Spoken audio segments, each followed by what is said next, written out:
Hello and welcome to Youngstown Playlist, a show dedicated to highlighting local musicians right here in Youngstown, Ohio.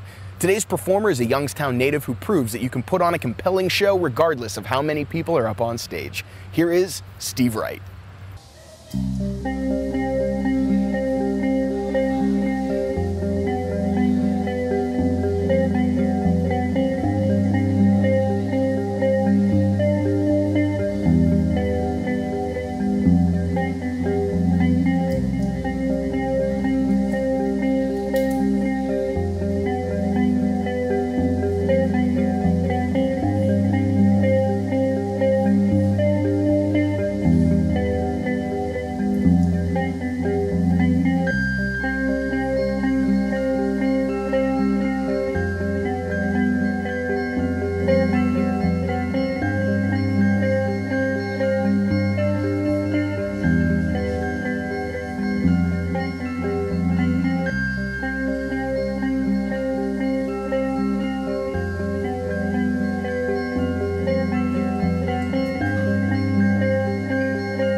talk about what it's like working as a solo musician. All right. Well, first, how it came to be. I moved to Cleveland about almost 2 years ago now. I didn't know anybody, so I mean, for the first year I was in Cleveland, I did like 1 or 2 open mics, and I'm just like, I don't really know what to do. And I said, about this time last year, I just kind of said, screw it, and I still don't know that many musicians, but I'll try and make it work myself. So I use GarageBand and make backing tracks, and I just would ask venues and like, hey, am I able to plug this in somewhere? And they'd be like, yeah, sure. Other than loading and unloading by myself with all the crap I have, it's fun. It's great. You know, you don't really have to worry about anybody scheduling or anything like that. It's like, hey, can you do a show? And yeah. So, what do you think about bringing in pre-recorded, pre-planned things to a live performance? Does that affect the integrity of a musician? Yeah, I mean, it does and it doesn't. I mean, part of me is like, I'd love to have a drummer, I'd love to have a bass player, and I used to have, I was in a band that we did some of these songs, and it was great. But I moved here, drummers in Columbus, bass players back in Youngstown. That kind of fell through the cracks, and we couldn't really keep up with it. So then I started doing the backing track thing, and the way I did it, I was like, well, I got to do more than just guitar and vocals. So when I do it, I have my little podium in front of me, my amp case, my laptop there. I recently bought a micro synth, mini synth. So I have a little synth up there that I play. I'll have 2 floor toms on stage with me. I'm like, yeah, I am just playing the recordings, but let me take this part out. I'll play drums for a little bit. I'll play keyboard for a little bit. I'll play sax for a little bit. And I think that kind of makes it a little more entertaining, a little more, showmanship-ish. With everything being so pre-planned or pre-recorded, how much do you improvise when you're performing live? Is there a lot of room for that? Yes and no. In between songs, I do it a lot. So I'll like maybe play something that will go into the next song. Occasionally, I will improv like a whole maybe 2 minutes of this, like a loop, and I'll throw some drums on it and then just cut it. So there's a little improvisation. There's not a lot of room for it, but I can still do it, and I still like to do it. So because that's kind of where I come from. How does your workflow look like? Well, I'll sit on my couch or at my desk. Sometimes with my phone recording, sometimes not. I'll mess around. I'll be like, okay, this sounds pretty. And I'll record that. I'll think about it for a couple days. I might be at work. I don't know where I'll be. I'll get out my phone. I'll record myself like singing a drum beat or something. Like beatboxing into my phone. Like this would sound good over this. Or I'll hum a melody or something.